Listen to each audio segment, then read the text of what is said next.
جو شخص خدا کی اطاعت کرتا ہے اسے دوست رکھو، کیونکہ صالحہ شخص کو دوست رکھنا حق تعالیٰ کو دوست رکھنا ہے۔ انسان دوسرے انسان کو جو سب سے بڑا تحفہ عطا کر سکتا ہے وہ وقت ہے۔ اس سے قیمتی تحفہ انسان کو نہیں دے سکتا۔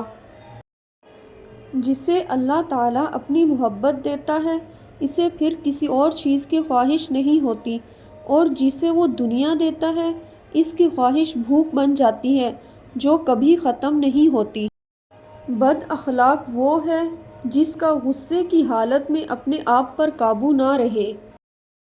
اچھے انسان کے ساتھ اچھے رہو، لیکن برے کے لیے برے مت بنو، کیونکہ تم پانی سے خون صاف کر سکتے ہو لیکن خون سے خون صاف نہیں کر سکتے۔ زمین عقل مندوں سے تو بھر گئی لیکن درد مندوں سے خالی ہے۔ لمبی امیدوں کا آسرا رکھنے سے پرہیز کرو، کیونکہ یہ بے وقوفوں کی خصلت ہے۔ دل کی توبہ حرام چھوڑنے میں ہے۔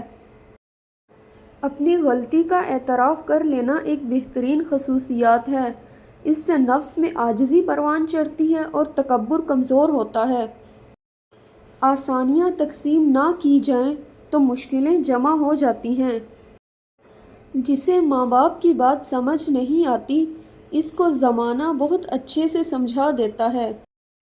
اپنے اخلاق کو پھول جیسا بنا لو تاکہ پاس بیٹھنے والا خوشبو تو حاصل کر لے۔